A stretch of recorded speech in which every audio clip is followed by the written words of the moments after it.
En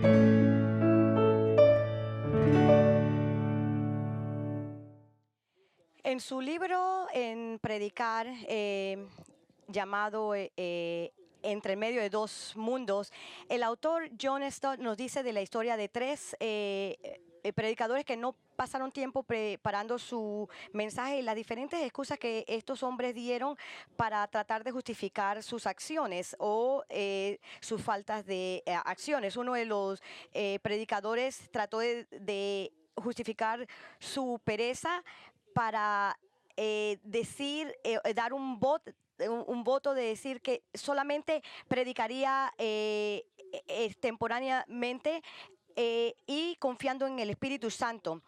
Mientras que él estaba en una denominación, uno de sus arzobispos, cuando encontró lo que le estaba diciendo, le dijo, te voy a absolver de tu voto. Otro pastor, ministro, lo de él no era pereza, sino que era arrogancia. Él dijo que el tiempo que le tomaba a él de preparar su sermón era el tiempo que le tomaba a él caminar desde su casa a la iglesia. Así que cuando las personas de la iglesia se dieron cuenta de lo que él decía, le compraron una casa que estaba a 5 millas de la iglesia. La tercera persona o predicador, la razón que él dio tenía más o menos un sentido de espiritualidad, porque él dice que, y sonaba bastante piadoso, porque este hombre decía que estaba basado en las palabras de Jesús, basado en Mateo 10 a 19, donde Jesús estaba diciendo, eh, yo os donde Jesús les dice, pero cuando os entreguen, no os preocupéis de cómo o qué hablaréis, porque a esa hora se os dará lo que hablaréis y hablará. Eh, Así que, en esto estamos pensando de por qué pasar tanto tiempo estudiando cuando el Espíritu Santo nos va a dar lo que debemos decir. Pero lo que este hombre falló es en ver el contexto de lo que lo que Jesús le estaba diciendo. Porque miren lo que Jesús dijo antes de decirle esto. Él dice, mirad, yo os envío como ovejas en medio de lobos. Por tanto, sed astutos como las serpientes e inocentes como las palomas, pero cuidaos de los hombres, porque os entregarán a los tribunales y os azotarán en sus sinagogas, y hasta seréis llevados delante de los gobernantes y reyes por mi causa, como un testimonio a ellos y a los gentiles. Pero cuando os entreguéis, no os preocupéis de cómo y qué hablaréis, porque a esa hora se os dará lo que habréis de hablar. Lo que Jesús estaba diciendo no era el que no hay que estudiar para preparar el sermón para una congregación. Lo que estos predicadores y ministros estaban haciendo para tratar de racionalizar el por qué estaban siendo perezosos, sino que cuando ellos van a estar enfrente de estos gobernantes que los van a agarrar por la presucación, él está dando esta promesa de que el Espíritu le va a decir qué van a hacer, qué pueden decir frente de ellos. Y esto fue un gran conforte para los apóstoles Pedro y Juan cuando ellos se encontraron enfrente de la Corte Suprema, que se conocía como los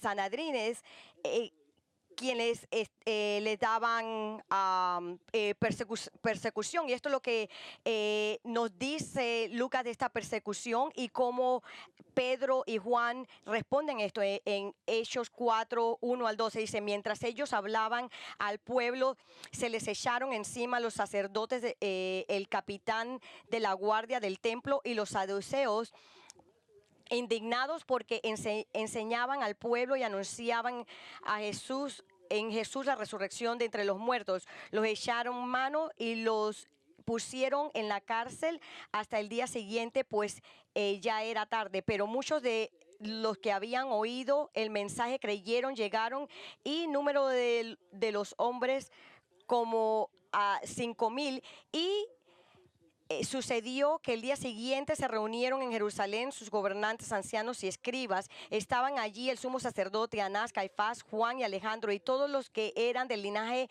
de los sumos sacerdotes. Y habiéndolos puesto en medio de ellos, les interrogaron: ¿con qué poder o en qué nombre habéis hecho esto? Entonces Pedro, lleno del Espíritu Santo, les dijo: gobernantes y ancianos del pueblo, si se nos está interrogando hoy por causa del beneficio hecho a un hombre enfermo, ¿de qué manera este ha sido sanado? Sabed todos vosotros y todo el pueblo de Israel que en el nombre de Jesucristo el Nazareno, a quien vosotros crucificasteis y a quien Dios resucitó de entre los muertos, por él este hombre se halla aquí sanado delante de vosotros. Este Jesús, la piedra desechada por vosotros los constructores, pero que ha venido a ser piedra angular, y en ningún otro hay salvación, porque no hay otro nombre bajo el cielo dado de los hombres en el cual podemos ser salvos. Este es el mensaje, este es el punto.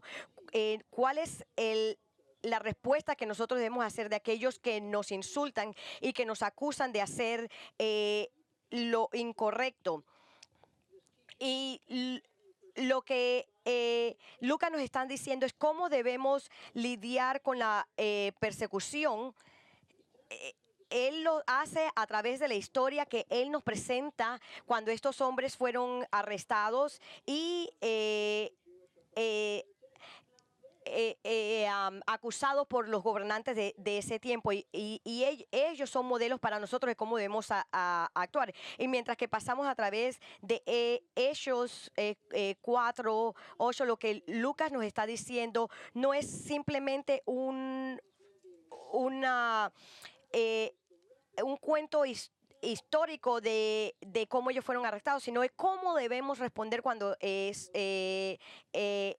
o cómo ellos respondieron cuando fueron arrestados. Y esto es la manera que nosotros debemos responder, en la manera que ellos respondieron a la persecución. Ellos nos modelan nuevamente cómo debemos responder. Ellos mostraron un ejemplo de cómo nosotros debemos seguir en los pasos de ellos. Que cuando estamos maltratados, y si nosotros aplicamos los mismos principios que ellos aplicaron, nosotros vamos a actuar correctamente. Esto de la persecución de ellos tiene su base en el capítulo 3, como les dije el domingo pasado, que esta persona que estaba mendigando y les pidió dineros, en vez de darle dineros, ellos le dieron algo inclusive mucho mejor, que fue el curarlo. Y como este hombre era una persona muy conocida, que estaba mendigando enfrente de la puerta del templo, esto trajo mucha gente, una multitud que vino a ver qué es lo que estaba pasando. Querían una explicación de qué es lo que había sucedido, porque ellos conocían a este hombre desde mucho tiempo y ahora está caminando. Así que Pedro toma ventaja de la situación y les deja saber que fue Jesús de Nazaret quien quien curó a este hombre, quien sanó a este hombre, y toma esta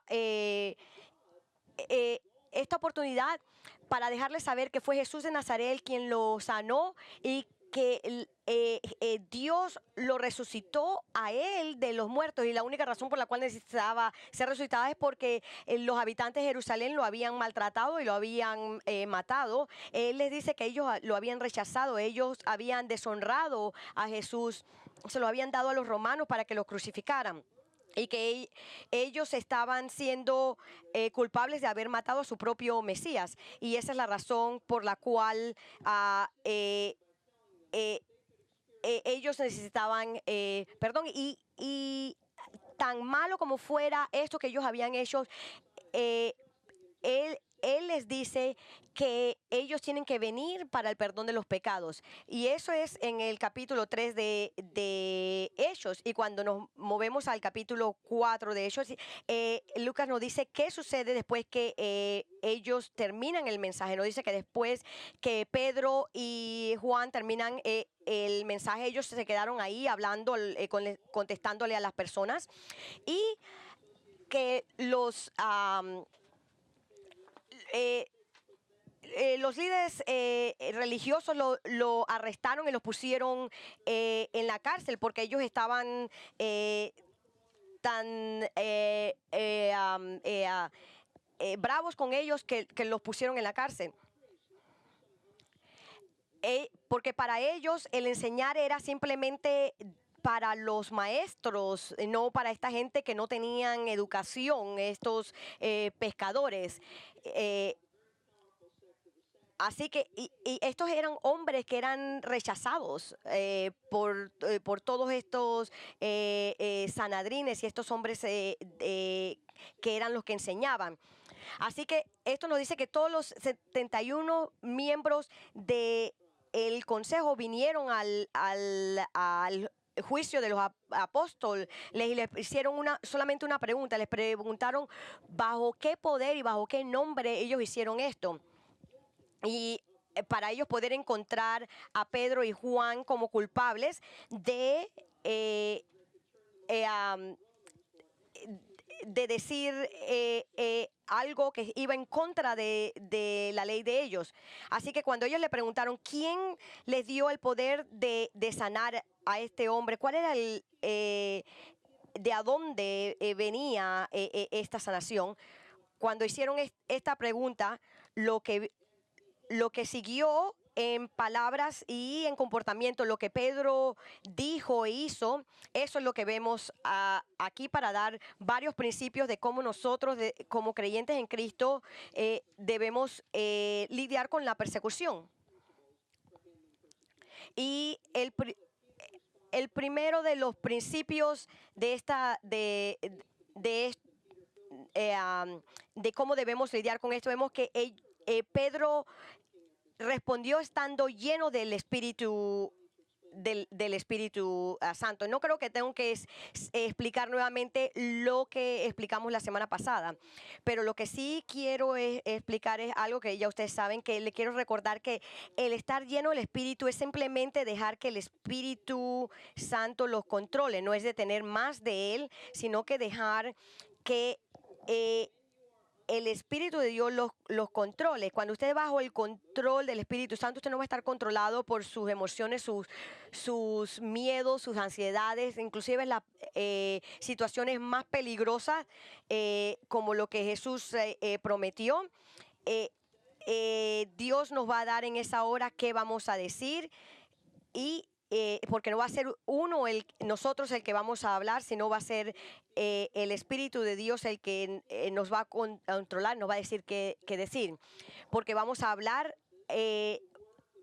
lo que Jesucristo habló.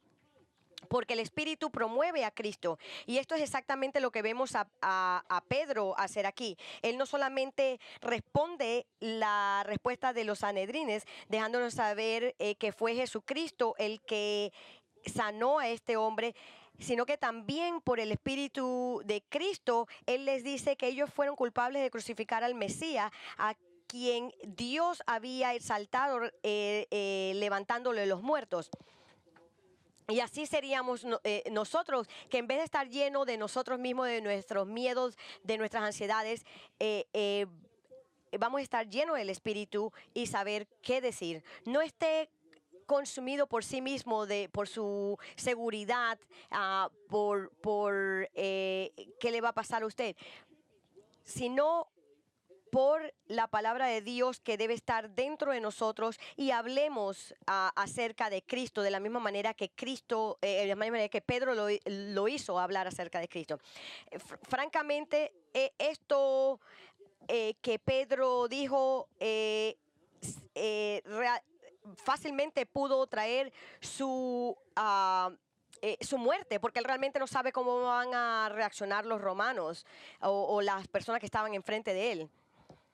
y así puede ser con nosotros. Y ese principio está ilustrado en un incidente que envolvió a Federico el Grande, Precia, que cuando esto es lo que Ken Hughes nos dice acerca de él. Él nos dice que Federico el Grande llamó a todos sus generales y uno de ellos, Hans von Zetten, tenía cosas que hacer en frente de su congregación en la iglesia. Tenía que dar en la comunión y participar en ella, así que él rechazó el ir. Así que más tarde fue invitado también a una cena con el general, y cuando estaban ahí todos juntos en esa ocasión, se estaban riendo y burlando de él y de la cena del Señor. Así que von Zetten se levantó y dijo a su gobernante intimidante: mi señor, hay un rey mucho más grande que usted, y a ese rey yo no puedo estar aquí callado y dejar que su nombre sea deshonrado, y su carácter rebajado. Así que y sea ridiculizado, que él sea ridiculizado. Así, con su permiso, yo me retiro. Al ver él no sabe cómo esto iba a suceder. Esto pudo haber terminado con la muerte de él, pero Federico el Grande estuvo tan asombrado de cómo von Zetten respondió, el coraje que tuvo de levantarse y decir esto, que le dijo que se quedara, que no lo iban a ridiculizar, no iban a burlarse de esto más. ¿Cómo usted hubiera respondido? Asegúrese que usted esté caminando en obediencia a su Señor, que cuando haya persecución, usted esté preparado de responder correctamente. Y después de haber venido a los Sanhedrin, dejarles saber que ellos habían matado a Cristo y cómo debían de responder, él tiene más que decir. No solo lo vemos hablándole a ellos de lo que hicieron, sino que vemos cómo él lidió con esta persecución. Nos vemos que en el versículo 11 él les dice: Jesucristo es la piedra que desecharon ustedes los constructores, y que ha llegado a ser la piedra angular. Pedro viene ahora al Viejo Testamento para reforzar quién Jesús es y establecer de que este rechazo de ellos era parte del plan soberano de Dios. Él quería que ellos supieran que es parte del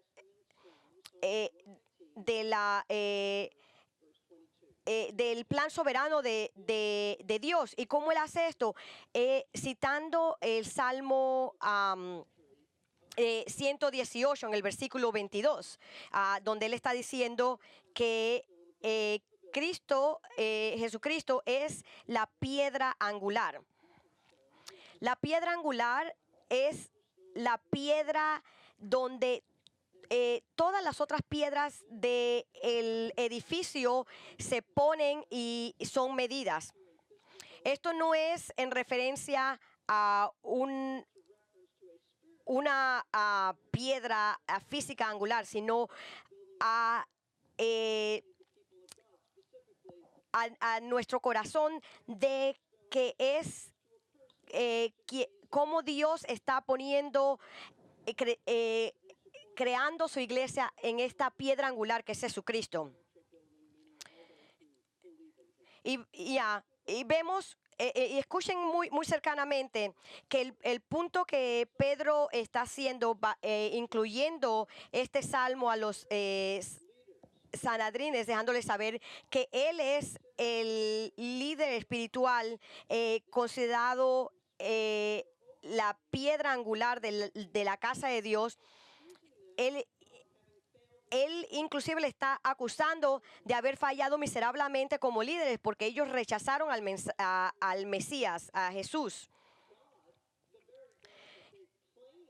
Rechazando al Dios que ellos supuestamente claman querer y servir.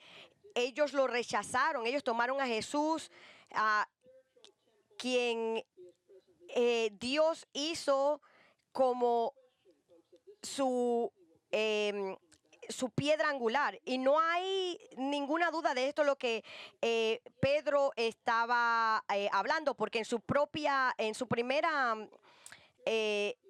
carta, eso es exactamente lo que le estaba diciendo. Miren lo que primero de Pedro 2, 4, 7, él dice: y viniendo a él como una piedra viva desechada por los hombres, pero escogida y preciosa delante de Dios, también vosotros como piedras vivas, sed edificados como casa espiritual para un sacerdote santo, para ofrecer sacrificios espirituales aceptados a Dios por medio de Jesucristo.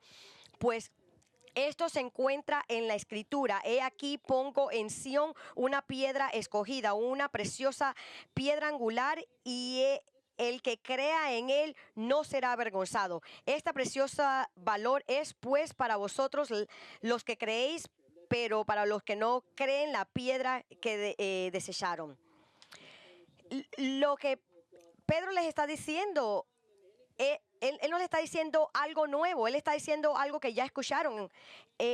Durante la última semana de su ministerio, Jesús le dijo lo mismo a esta gente. En Mateo 21 lo vemos en el versículo 42 a 45. Jesús les dijo: ¿nunca leíste en la Escritura la piedra que desecharon los constructores? Esa en piedra angular ha convertido. Esto fue hecho de parte del Señor y es maravilloso a nuestros ojos.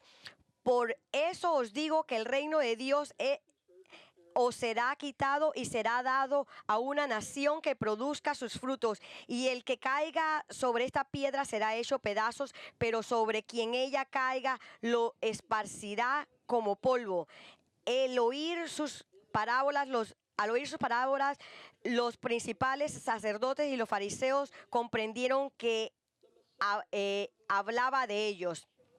Ellos sabían que el Mesías al que el Padre escogió, él lo está utilizando para crear construir un nuevo edificio, que era la iglesia. Él no utilizó esas palabras, la iglesia, pero eso es precisamente lo que estaba diciendo. Y aquellos que rechazan a Cristo van a ser quebrantado, están siendo comparados como cuando una piedra cae y quebranta a todo eso. Así que Jesús lo dijo, estos hombres sabían exactamente lo que estaba diciendo, ellos entendieron eso, que los estaba acusando de rechazar al Mesías y por lo tanto estaban en peligro del juicio de Dios.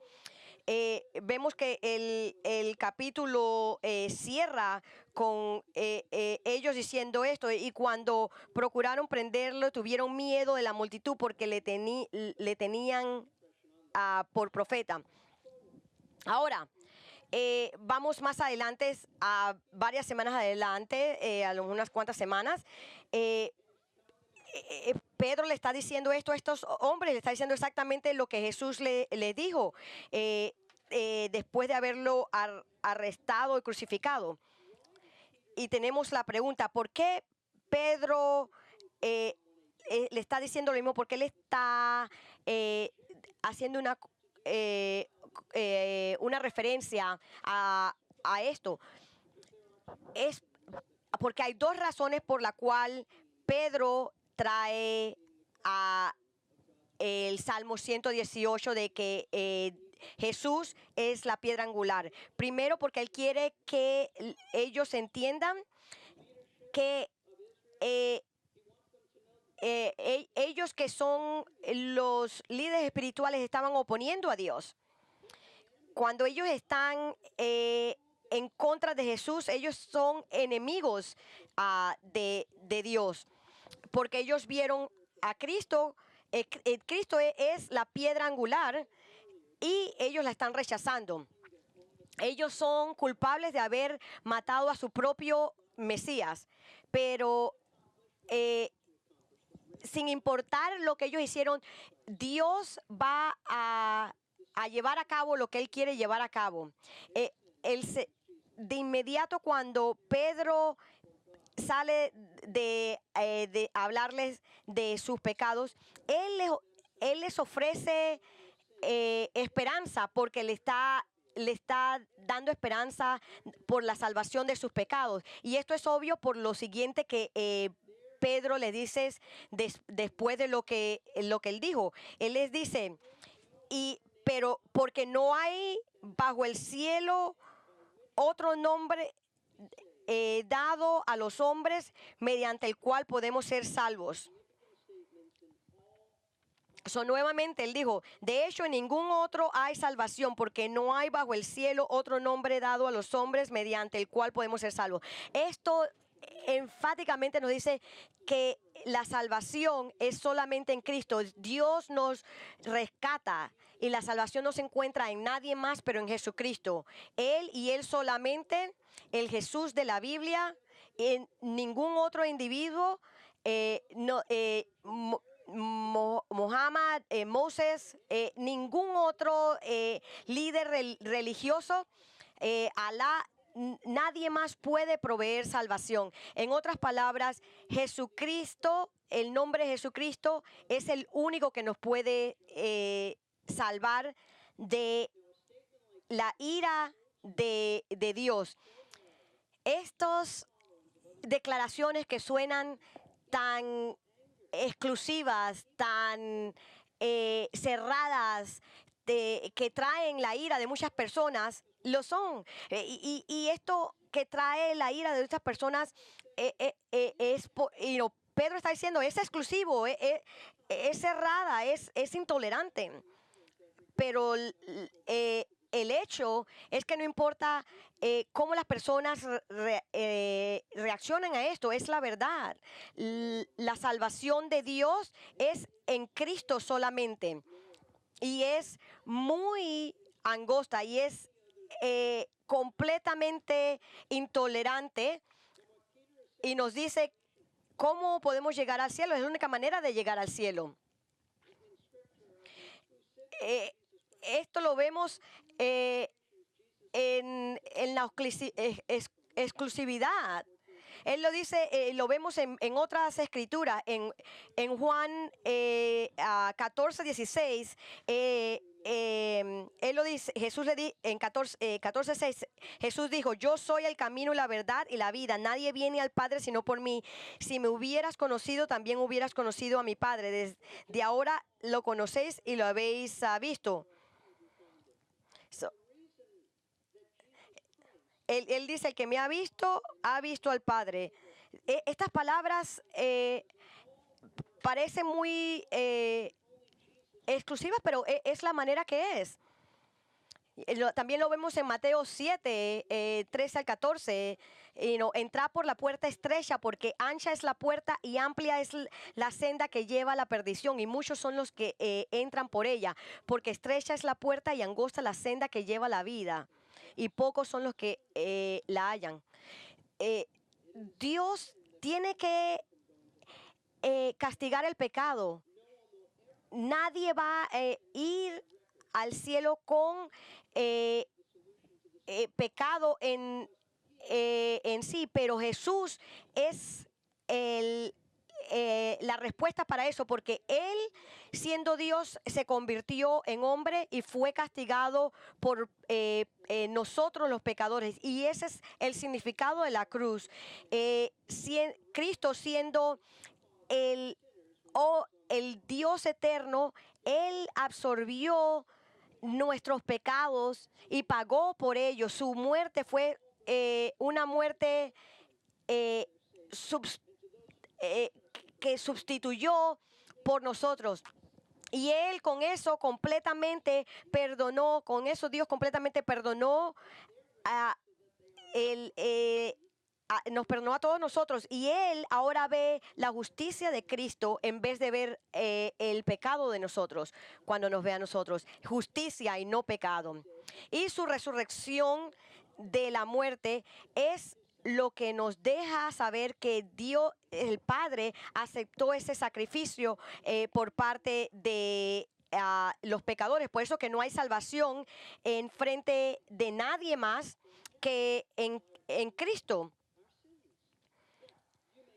Ahora, usted a lo mejor no le gusta que Dios haya proveído salvación en una manera tan angosta, pero esa es la manera que Dios lo hizo. No hay ninguna otra manera en que podamos ser salvos. Eh, no, usted puede ir a la iglesia o ir a través de todas las religiones del mundo, pero no va a encontrar salvación ahí, porque no hay salvación en nadie más que en Cristo. No hay ningún otro nombre en el cielo en el que podamos ser salvos que en Cristo. Pero escuchen muy cercamente la razón por la cual Pedro les habla a los sanedrines acerca de esto, porque él los quiere invitar que vengan a confiar en Cristo por su salvación personal. La conexión entre el hombre que estaba mendigando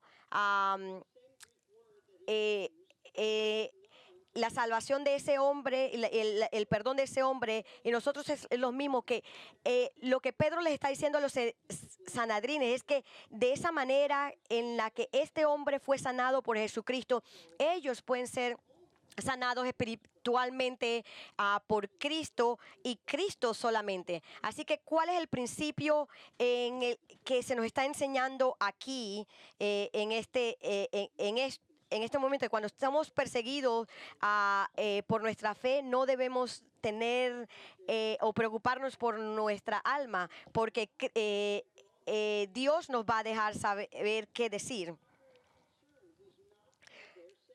Como vemos, eso es lo que Pedro hizo en este momento. Su preocupación principal no fue acerca de sí mismo, sino de la salvación de estos hombres a los que él estaba, a los que le estaba hablando. Y esta mañana, al final de el culto, vamos a tener la cena del Señor.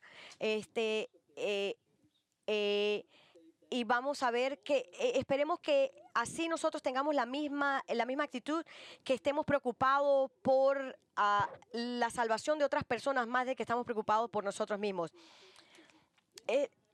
La manera que un maestro debe preocuparse o debe responder al ser perseguido es estar preocupado más por la salvación de la otra persona en vez de por sí mismo. Así que póngase a pensar en las cosas que usted hace.